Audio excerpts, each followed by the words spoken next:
Imagine 25,000 years ago. Night falls over a frozen wilderness. The fire beside you has almost died, leaving only a few glowing embers. Wind tears across the open grassland. Somewhere beyond the darkness, something is moving closer. You close your eyes. But how can you sleep when a single unfamiliar sound could mean a predator is coming? Our ancestors faced a terrifying paradox. To survive, they had to sleep. But while sleeping, they became almost completely vulnerable. Then, one night, another creature appeared beside them. A creature with sharper ears, a stronger nose, and a very different way of sleeping. The dog. And this unlikely companion may have changed the way humans slept forever. For early humans, darkness was more than the absence of light. It was a battlefield they could barely see. No walls, no alarms, no locks. So how did an entire group sleep without leaving everyone vulnerable at the same time? The answer may lie in something scientists call the sentinel hypothesis. Among modern hunter-gatherers, such as the Hadza of Tanzania, researchers have observed a remarkable pattern. People within the same community rarely fall asleep and wake at exactly the same time. Older adults tend to sleep earlier and wake during the early morning hours, while younger people often remain awake much later. The result is almost like a rotating night watch. Without assigning anyone a shift, the group naturally creates periods when someone is awake and alert. And here is the fascinating part.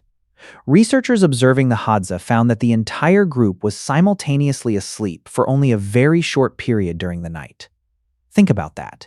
Thousands of years before security systems existed, human biology itself may have created one. But there was a price. Sleep became fragmented, lighter, and constantly interrupted by the possibility of danger. Humanity had found a way to survive the night, but perhaps not a way to truly rest.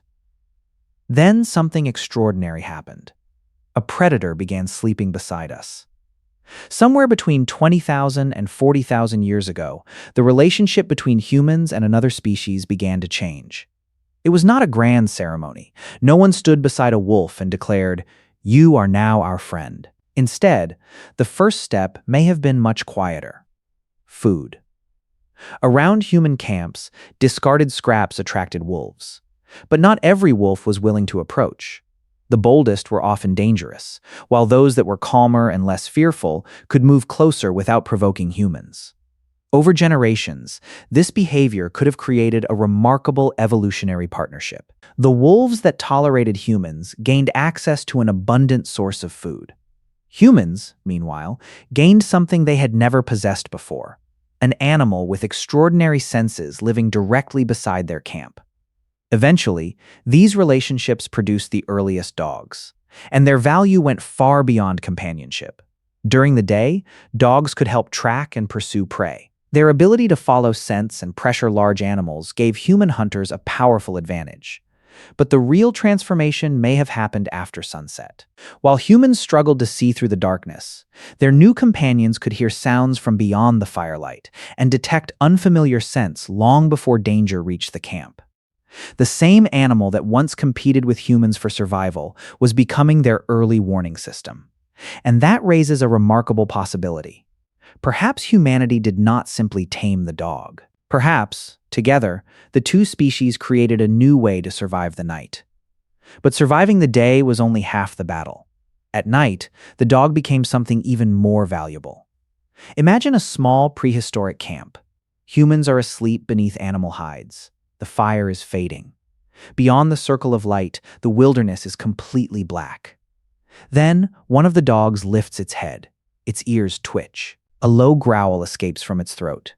The humans may hear nothing, but the dog has already detected something. Dogs possess sensory abilities far beyond our own. Their hearing can detect sounds that humans cannot easily perceive, while their extraordinary sense of smell allows them to recognize traces of animals and unfamiliar scents long before danger reaches the camp. And unlike humans, dogs do not need to remain asleep for hours at a time. Their sleep is naturally fragmented, with short periods of rest followed by frequent awakenings. Even while apparently sleeping, they can remain responsive to changes around them. For prehistoric humans, this could have been revolutionary. The burden of listening for every distant movement no longer had to rest entirely on the human brain. A dog could react first. A bark could wake an entire family. A growl could mean everyone needed to listen. The relationship was becoming more than hunting cooperation. Humans provided food and shelter. Dogs provided detection and warning. And for the first time, our ancestors may have been able to close their eyes with something else standing guard. But there was another danger waiting outside the firelight. Not claws, not teeth. Cold.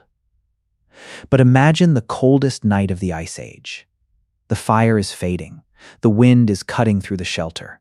Your fingers are numb, and every breath disappears into the darkness. Now look beside you. A dog is pressed against your body. Then another. And perhaps a third.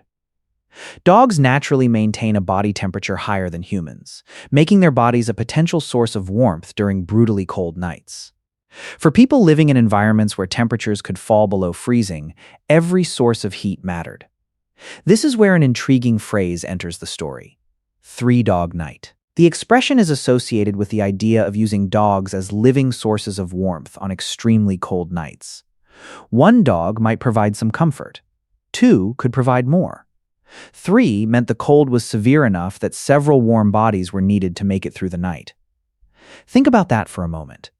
The animal beside you was not merely guarding the camp.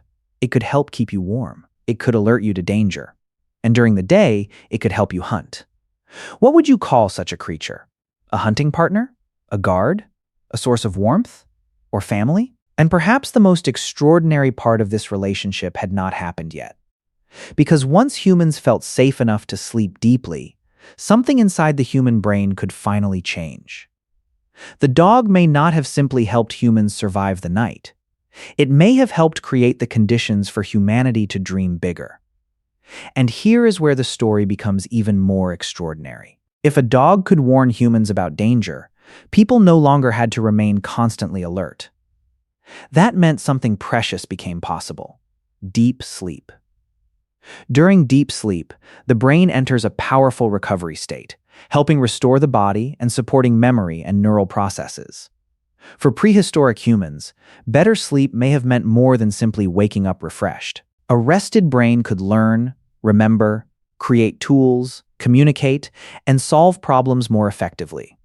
So perhaps the dog's greatest contribution was not helping humans hunt. It was allowing them to finally close their eyes without fear. Archaeology reveals how deep this relationship eventually became. At sites such as Bon Ober Castle, humans and dogs were buried together thousands of years ago. They were no longer merely useful animals. They had become companions. And perhaps that is the real legacy of this ancient alliance. The dog did not just guard the human body. It helped give the human mind permission to rest. With a dog guarding the darkness, humans could finally sleep more deeply. And a rested brain could learn, remember, create, and imagine. At ancient burial sites, humans and dogs were sometimes laid to rest together. The relationship had become more than survival. The dog had become family.